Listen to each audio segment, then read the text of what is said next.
We're going to discuss the rowdiness experienced today at the Senate. The speech by the Senate President came after that behavior that some persons have described as unsavory. I am now joined by public affairs analyst Azeem Salako. Azeem, thank you very much for giving us your time. After 40 days of being away on Easter and Salah break, they are welcomed into the renovated hallowed chamber, and what we are greeted with as citizens is quarrels over sitting arrangements. Did you happen to see the video, and what were your initial thoughts? Okay, thank you very much.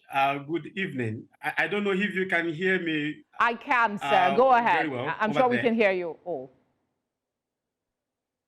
Can you hear me? Yes, we can all hear you. Go ahead, sir. Okay, thank you.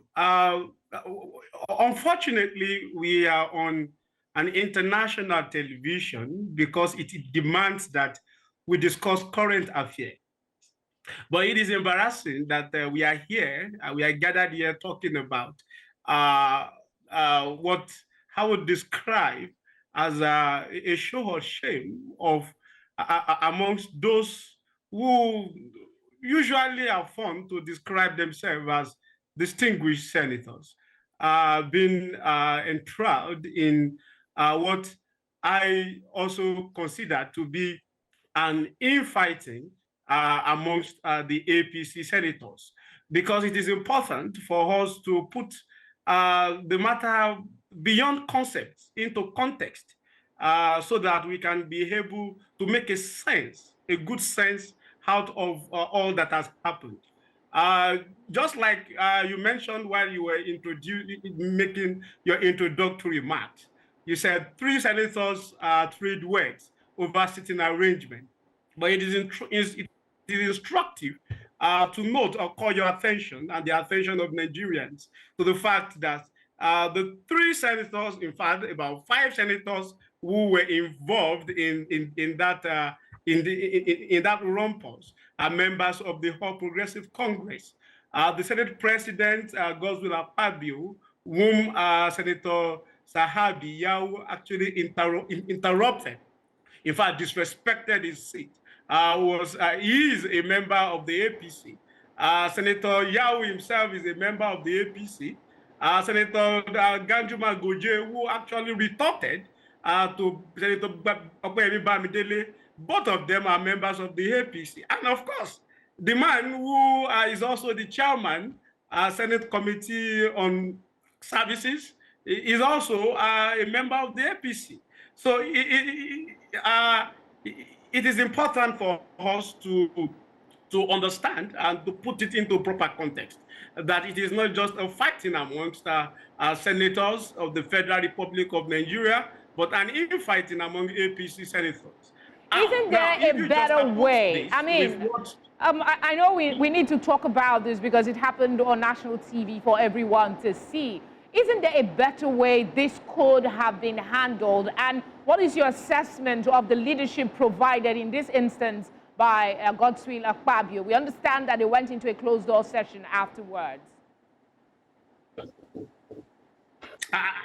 I was going to conclude by, trying to guide our analysis and our understanding of what has just happened beyond the surface. So I just paint a picture of an infighting amongst APC senators, and I was just going to talk about what happened, if we recall, sometimes in March, when a senator from Senator Abdullahi Jubri, I can't recall his name at the moment, who actually made allegation against the Senate House on budget padding.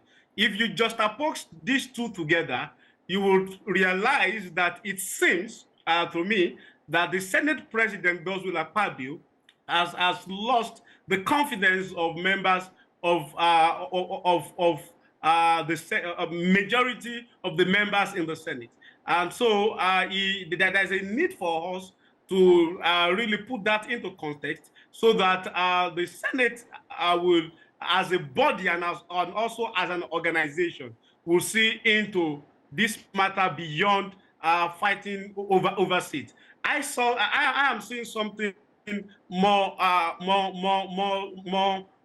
I'm seeing something beyond what has just happened on the surface. I'm seeing the fact that the leadership of the Senate, I'm talking in person of Senator Goje seems to be losing the trust, the confidence, and the backing of members of the Senate. And if okay, that is as somebody who it analyzes, speaks to we're the time pressed. productivity and what we expect from the Senate.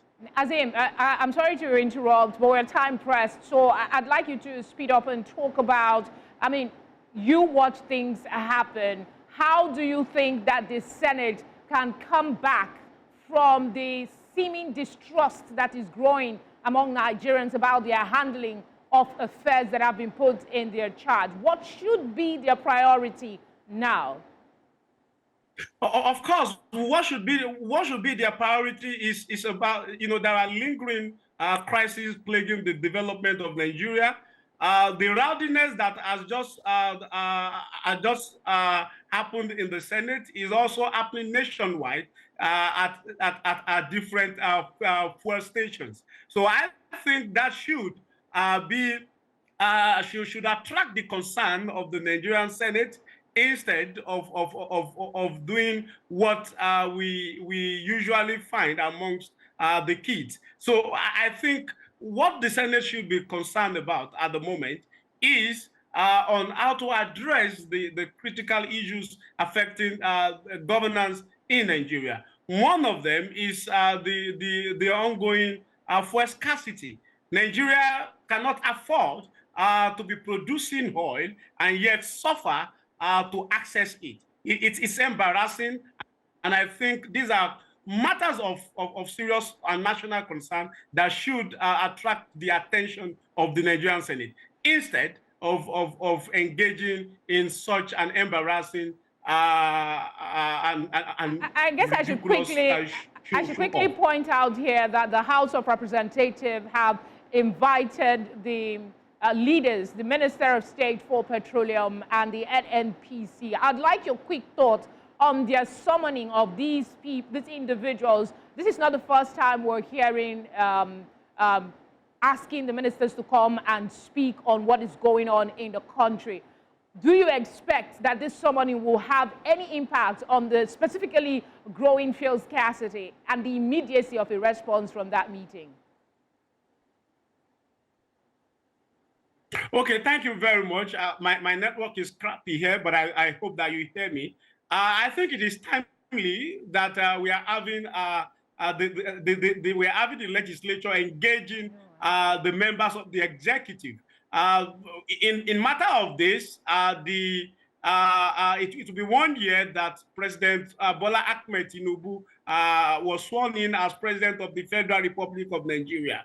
And I think it is very, very important for the National Assembly, the members of the legislature, and of course, Nigerians generally, to start engaging and examining how far the president and those members of this team, his renewed hope team, has gone in addressing the fundamental issues that's affecting the development of Nigeria. Electricity is one of it. Fossil fuel, forex, value currency, infrastructure. There are a lot of them, and I think it should not just stay at those that the members of the House are just invited. It should cut across all sectors that makes our national life, because that should be the focus now. We are giving the president the mandate to govern us, and it is just 1 year that the government had come into existence. So it is very, very key and fundamental that we begin to seek political accountability. And there is no better place it can start other than the legislative house.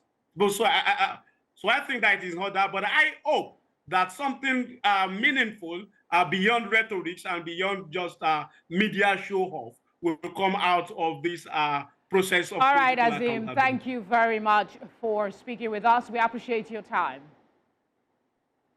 Thank you.